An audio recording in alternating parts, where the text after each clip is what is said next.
সেটা হচ্ছে বার্ধক্য ভাতা।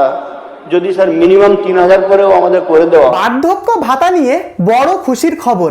বার্ধক্য ভাতার 1000 টাকার পরিবর্তে 1500 টাকা বা 2000 টাকা কিন্তু নয়, 3000 টাকা। তো এই বিষয়ে গোটা কি আপডেটটা রয়েছে সেটাই কিন্তু আজকে আমি আপনাদের সাথে বলবো। তো আপনারা যদি বার্ধক্য ভাতার জন্য আপনারা অলরেডি আবেদন করে রেখেছেন, তারা ভিডিওটিকে আপনারা শেষ অবধি দেখুন। গোটা বিষয়টা আজকের ভিডিওতে আমি আপনাদেরকে জানাবো। ভিডিওটি শুরু করবার আগে প্রত্যেককে অনুরোধ করব, যদি আপনি এই চ্যানেলে নতুন হন অবশ্যই এই চ্যানেলটিকে একটি সাবস্ক্রাইব করে দেবেন এবং এক্ষুনি ভিডিওটিকে অবশ্যই লাইক করতে ভুলবেন না, কারণ সাবস্ক্রাইব করতে কিন্তু টাকা লাগে না। অবশ্যই আপনারা চ্যানেলটিকে সাবস্ক্রাইব করে দেবেন। দেখুন, গত 22শে জুনের বাজেট অধিবেশনে কি হয়েছিল, যে বার্ধক্য ভাতা যারা আগে থেকে 1000 টাকা করে পাচ্ছিলেন, যারা বৃদ্ধ ভাতা বা বয়স্ক ভাতার যারা 1000 টাকা করে পেয়ে আসছিলেন, তাদেরকে কিন্তু 500 টাকা বাড়ানো হয়েছে, অতএব 1500 টাকা করে মাসে দেওয়া হবে।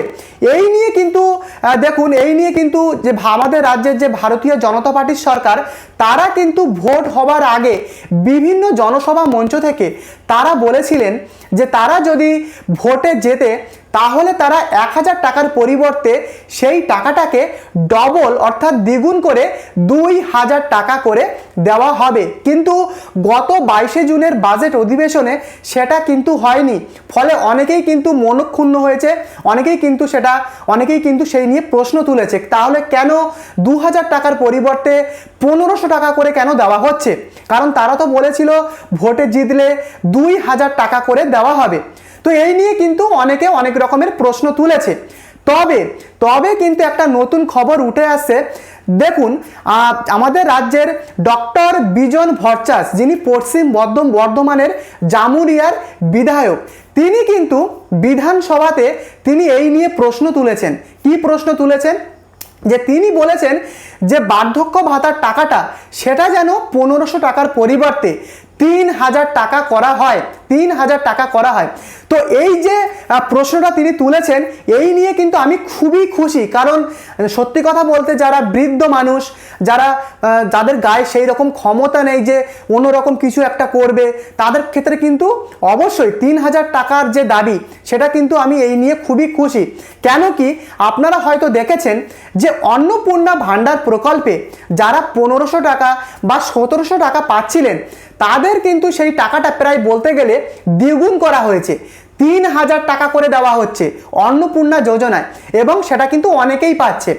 এবং যুবসাথীর যারা টাকা পাচ্ছিল, ছেলে মেয়েরা, তারা কিন্তু 1500 টাকা পাচ্ছিল, তাদের টাকাটাও দ্বিগুণ করা হয়েছে 3000 টাকা। তো সেটাও কিন্তু অক্টোবর থেকে দেওয়া হবে।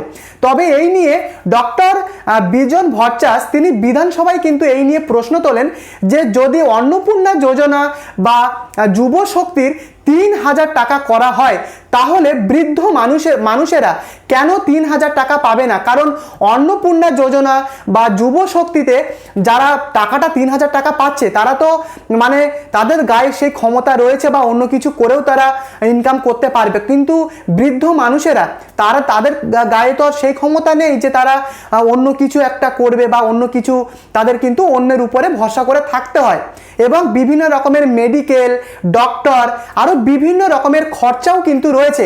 ফলে অন্নপূর্ণা যোজনা বা যুব শক্তির থেকেও বয়স্কদের কিন্তু ভাতাটা 3000 টাকা দেওয়া হোক, এই নিয়ে কিন্তু তিনি বিধানসভাতে এই প্রশ্নগুলো করেন। তিনি আরও বলেন যে একটা মানে বয়স্কদের একটা ডক্টর দেখাতে গেলেও সেখানে 400 থেকে 500 টাকা ভিজিট দিতে হয়, এবং আরও বিভিন্ন রকমের মেডিসিন রয়েছে, সেই মেডিসিনেরও একটা খরচা রয়েছে, প্লাস নিজের খরচা রয়েছে। তো সব মিলিয়ে একটা মানে যারা যুব শক্তি পাচ্ছে বা অন্নপূর্ণা পাচ্ছে, তাদের থেকেও এই 3000 টাকাটা যারা বয়স্ক মানুষ, যাদের 60 ঊর্ধ্ব বয়স, যাদের 60 বছরের উপরে বয়স, তাদের এই টাকাটা দরকার। এই নিয়ে বিজন ভট্টাচার্য তিনি বিধানসভাতে কিন্তু এই প্রশ্নটা তোলেন। তিনি এটাও বলেন যে বৃদ্ধ ভাতার 3,000 টাকা করা হোক, এই নিয়ে কিন্তু তিনি অধিবেশনে বিধানসভাতে কিন্তু প্রশ্ন তোলেন। তবে এটাই দেখার বিষয় যে কবে বা কখন এই 3,000 টাকাটা বাড়ানো হবে কি হবে না, এটার দিকে কিন্তু আমরা সবাই তাকিয়ে, তবে এই নিয়ে কিন্তু তিনি প্রশ্ন তুলেছেন। তবে আপাতত যে 1,000 টাকার পরিবর্তে যে 1,500 টাকা, সেটা কিন্তু পরবর্তী মাস থেকে লাগু হয়ে যাবে। অতএব যারা আপনারা 1,000 টাকা বর্তমানে আপনারা পাচ্ছিলেন, তারা কিন্তু পরবর্তী মাস থেকে আপনারা 1,500 টাকা করে কিন্তু অ্যাকাউন্টে পাবেন। এবারে এই নিয়ে আপনারা অনেকেই কোশ্চেন করছেন যে আমি আবেদন করেছি, আমারটা এখনও অ্যাপ্রুভ হচ্ছে না, আমারটা পেন্ডিং দেখাচ্ছে, আমার টাকাটা কি ঢুকবে না ঢুকবে না। দেখুন, যদি আপনারা বর্তমানে যে জনকল্যাণ শিবিরটা হয়ে গেল, সেই জনকল্যাণ শিবিরে যদি আপনি আবেদন করে থাকেন, তাহলে আপনাদেরকে কিন্তু ওয়েট করে থাকা ছাড়া আর কোনো উপায় কিন্তু নেই। কারণ প্রচুর মানে আবেদন কিন্তু জমা পড়েছে সেই জনকল্যাণ শিবিরে, শুধু কিন্তু বার্ধক্য ভাতা না, কারণ সেখানে কিন্তু আপনাদের অন্নপূর্ণা, তারপরে আরও বিভিন্ন জয় জোহার থেকে শুরু করে প্রায় বলতে গেলে 60+ স্কিমের কিন্তু ফর্ম সেখানে জমা পড়েছে। অতএব এগুলো কিন্তু ভেরিফিকেশান করতে, অ্যাপ্লিকেশানগুলো ভেরিফিকেশান করতে যারা আপনারা বার্ধক্য ভাতার ফর্ম জমা দিয়েছেন, এর কিন্তু ভেরিফিকেশান করতে সময় কিন্তু লাগবে। তবে পরের মাসে পাওয়া যাবে কি যাবে না আমার পক্ষে কিন্তু বলা সম্ভব না। তবে আমি আপনাদেরকে বলবো, দেখুন বর্তমানে এই যে বার্ধক্য ভাতার যে টাকাটা দেওয়া হচ্ছে, আপনাদেরকে বলবো অবশ্যই আপনি আপনার যে ব্যাংক অ্যাকাউন্টটা আপনারা যখন ফর্ম ফিল আপ করেছিলেন এবং সেই ফর্মে যখন আপনারা দিয়েছিলেন, অবশ্যই সেই ব্যাংকের সাথে ডিবিটি লিঙ্কটা অবশ্যই করিয়ে রাখবেন। DBT link, direct benefit transfer, কারণ সরকার কিন্তু ডিবিটির মাধ্যমে টাকাটা আপনাদের ব্যাংক অ্যাকাউন্টে পাঠাবে। ডিবিটিটা কি, আপনার ব্যাংক অ্যাকাউন্টের সাথে আধার লিঙ্ক কিন্তু করতে হবে। বর্তমানে আপনি অনলাইন পোর্টাল থেকেও কিন্তু আপনি করতে পারবেন, NPCI ওয়েবসাইট থেকেও কিন্তু করতে পারবেন। এই বিষয়ে গোটা ভিডিও আমার চ্যানেলে রয়েছে। NPCI ওয়েবসাইটে গিয়ে আপনি আপনার ব্যাংকের সাথে আধার সিডিং বা যেটাকে ডিবিটি বলা হয়, সেটা কিন্তু আপনি করতে পারবেন।